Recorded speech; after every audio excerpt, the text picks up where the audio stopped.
a través de la plataforma de La Octava. Tengo a Sergio Aguayo en este momento en la línea, se encuentra en Madrid y pues tuvo que dejar aquí arreglado un asunto, un pendiente que todavía a estas alturas no me puedo creer de dónde viene. Sergio Aguayo, me da muchísimo gusto escucharte, tenerte con nosotros hoy aquí en La Octava. Ricardo Rafael, el gusto es mío, además estar en esa estación me da mucho gusto. Sergio, apareció una nota el día de hoy advirtiendo que te van a quitar alguna propiedad a manera de indemnización a favor de Humberto Moreira. Entiendo que no es precisa esta información. La cosa tiene un poco más de asteriscos. Sí es precisa en el sentido que la sexta sala ordenó avisarme que me embargarían, pero ya la misma sala me había exigido una garantía que deposité el día de hoy por 450,000 pesos a través de una afianzadora y por tanto el embargo ya pierde razón de ser. ¿Será alternativo? En todo caso, pues, sí, dime. Era alternativo, o bien un inmueble o bien una fianza, y optaste por la fianza. Exactamente, sí, para frenar ese intento de embargo que forma parte del acoso al que me ha sometido la sexta sala encabezada por Francisco Uber Olea Contró y Olea, perdón, sí. Te detengo Uber, aquí. Contró y Olea. Olea contró Rubén, Olea contró. Él es presidente de la sexta sala civil en el Tribunal de Justicia de la Ciudad de México. Y a ver, Sergio, yo te rogaría que retrocedas un paso. Moreira fue el que determinó en su denuncia que la disminución, la devaluación de su reputación a propósito de tu artículo allá en enero del 2016, esa devaluación le había costado aproximadamente 10 millones de pesos. ¿Cómo se fija una cifra así? Es decir, ¿con qué argumento estipuló el exgobernador que ese fue el tamaño del daño que le provocaste por un par de párrafos bien colocados, por cierto, en Reforma? Mira, me lo sigo preguntando, no tengo la menor idea si existe una escala para evaluar que permita tasar la honra y pues qué lugar ocupa el exgobernador Humberto Moreira en esa escala. Pero él decidió que 10 millones era lo que yo debía pagarle para restañar su honor y eso no fue lo grave, puede ser una ocurrencia, pero lo grave estuvo en que un juez de la Ciudad de México se lo aceptó. Y es ahí donde empezaron mis problemas, porque al aceptarle la cifra, pues ahora resulta que por eso tuve que depositar 450,000 pesos. Si él hubiera puesto 10 millones, tendría que haber depositado 4,5 millones. Increíble. Esa es la gravedad, vamos, que el juez lo aceptó. Ahora, déjame cuestionar Bien. el argumento de Moreira cuando él dice que hay un daño en su honor, en su reputación, en su buen nombre. En enero del 2016, recordaba yo hace un momento, pues la audiencia, por cierto, allá en España, donde te encuentras ahora, luego me dices si es coincidencia solamente, la audiencia española persigue a Humberto Moreira por acusaciones que había recibido este exgobernador de los Estados Unidos y lo aprende y lo intenta someter a proceso. En ese momento, Roberta Layú, embajadora de México en España y muy próxima a Enrique Peña Nieto, pues despliega todos los recursos de la embajada para proteger a Moreira y lo logran sacar. Pero pues cuando tú hablaste todavía estaba detenido, es decir, no estabas diciendo argumentos que no tuviesen ningún fundamento. Lo que hiciste fue consignar con un par de adjetivos los hechos que estaban ocurriendo. ¿Cómo es posible que esto implique una pérdida en el honor o la reputación o el patrimonio reputacional de este individuo? Es lo que argumentan todos los expertos en libertad de expresión, en derecho que han revisado el caso, concluyen que aquí no hay nada de daño al honor, sino lo que hay es un acoso a la libertad de expresión. Porque para empezar, yo tuve una copia de la del acta de la audiencia que utilizó la audiencia española, la Audiencia Nacional Española, para meterlo a la cárcel.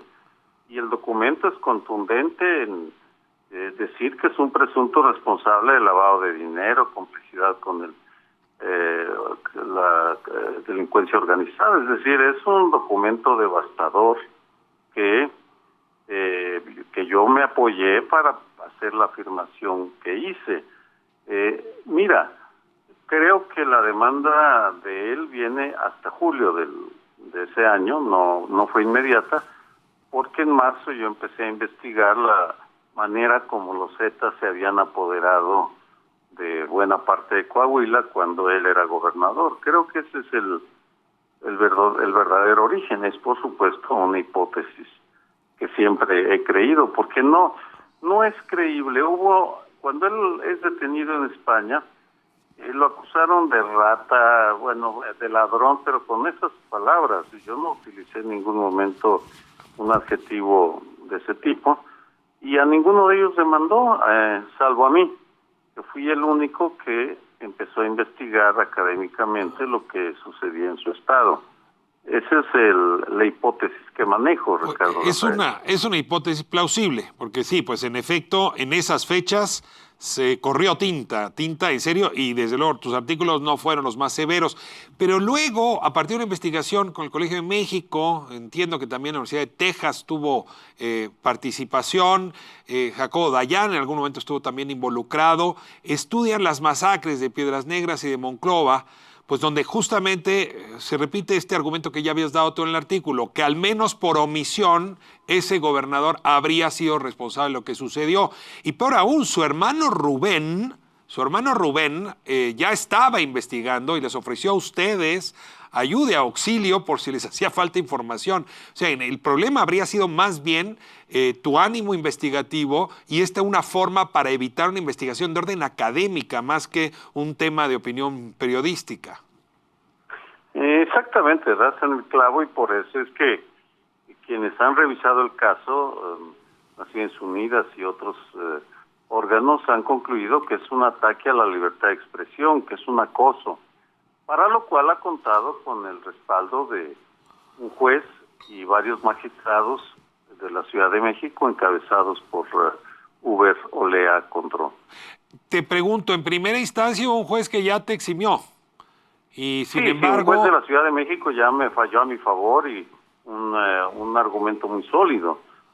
Así que yo no tengo ninguna duda, y además la justicia federal me ha dado la razón en varias ocasiones, en juicios de amparo, por fallos de este magistrado. Pero por ahora estoy sometido a la jurisdicción de este juez, de este magistrado, que actúa de esa manera porque pues cuenta con la pasividad sospechosa del presidente del Tribunal Superior, Rogelio Guerra Álvarez, y del Consejo de la Judicatura, que no hace nada. Mira, el Poder Judicial en la Ciudad de México es un quiste ponzoñoso, canceroso, maligno, que envenena a los indudables avances que hemos ido logrando en esta ciudad. O sea, que este caso nos podría estar sirviendo de linterna para profundizar en esta caverna de la impunidad. A ver, aquí hemos analizado ya en otros momentos con Hugo Concha y otros analistas esta previsible o presumida red de corrupción que Edgar Elías Azar habría construido justamente en el tribunal, pues para que ciertos asuntos se resolvieran a favor del mejor postor.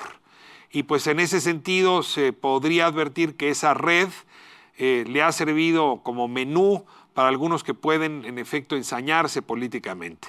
Yo supongo que no tendrás prueba de esto, yo tampoco la tengo, pero sí me cabe como plausible la hipótesis pues de que haya más de un cómplice allá adentro involucrado en este asunto tuyo, Sergio, porque nada más no puedo entender por qué se quieren ir contra tus propiedades, o por qué la primera vez que escucho esto en la historia de la libertad de expresión mexicana, alguien pide una suma tan alta, porque pues la mayoría de los mexicanos no tenemos 450,000 pesos para ponerlos a un lado y entregarlos en una fianza.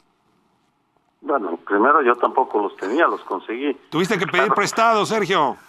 Por supuesto, sí, pues, hubo amigos que me completaron, yo tenía algo y luego lo busqué, pero mira, sí, hay alguien muy conocedor de ese mundo que me ha dicho, y ya lo manejo como hipótesis a confirmar, que el magistrado Olea Contró ascendió y fue protegido de Edgar Elías Azar.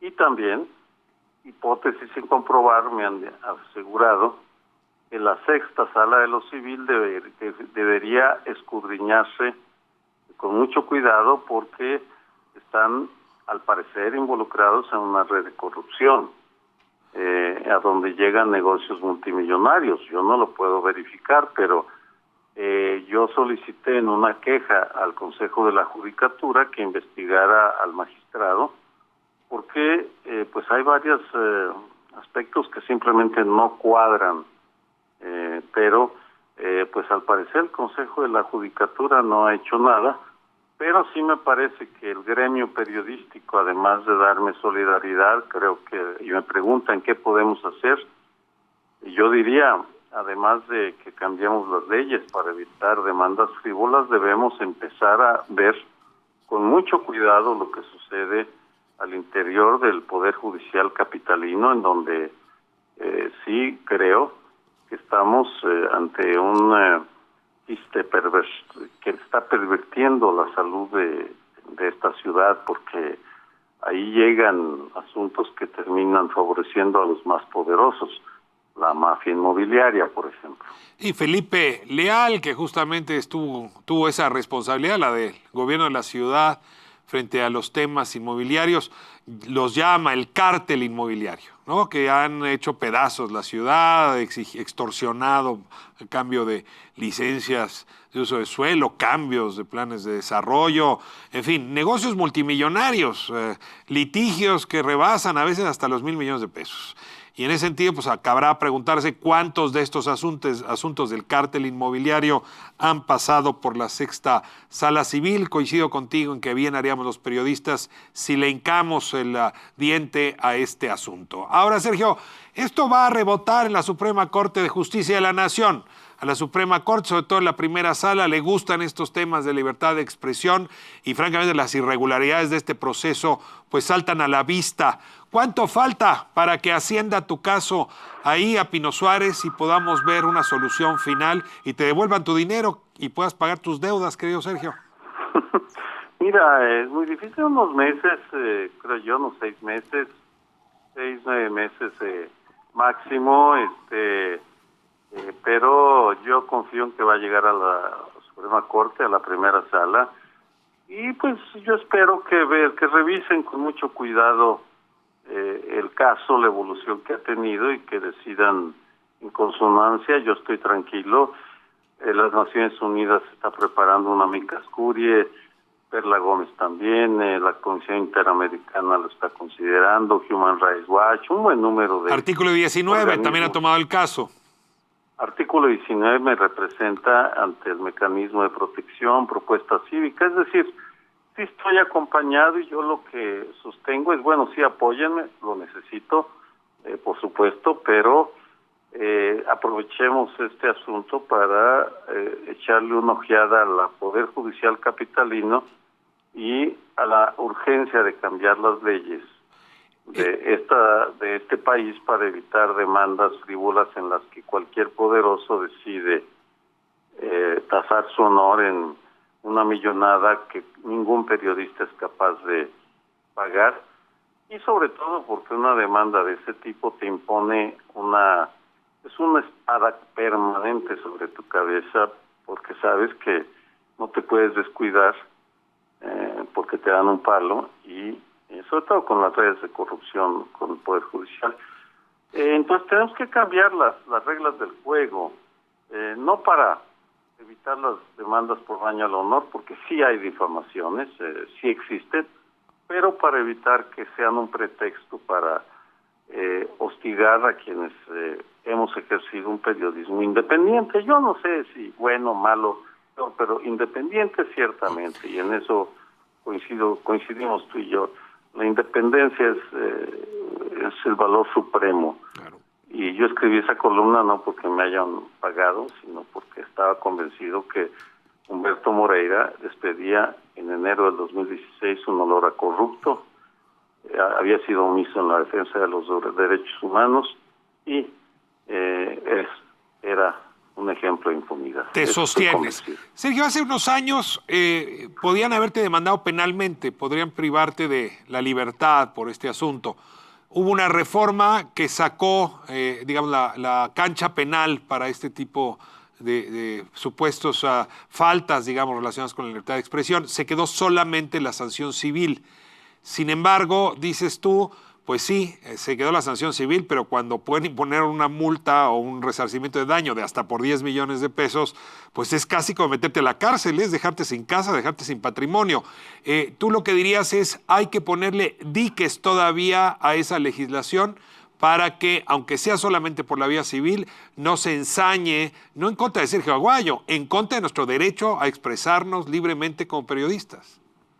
Exactamente, tiene que haber reformas y ahí Tatiana Cloutier y Marta Tagle están dispuestas a encabezar reformas que ya está preparando artículo 19 y está circulando en estos momentos para salvaguardar el derecho a la defensa del honor, pero evitar que se utilice como mecanismo para acosar y golpear la libertad de expresión. Sí, creo que tenemos que lograr que no se interpongan este tipo de demandas en la que cualquiera se le ocurre 10, 20, 30 millones de pesos y te mete en un brete a periodistas que generalmente no tienen ni los recursos ni cuentan con el apoyo de sus medios, sino que se las tienen que arreglar por sí solos. Pues tus colegas tenemos que tomar el guante y profundizar ahí donde no quieren que profundicemos. Sergio Aguayo, muchísimas gracias por tomarnos la llamada hoy, con toda nuestra solidaridad y nuestro afecto personal y también profesional. Lo sé y te mando mi agradecimiento a ti y a la Octava por la solidaridad que me están dando. Esta es tu casa, Sergio. Nos escuchamos, nos vemos muy pronto. Suerte con lo que viene. Vamos a corte.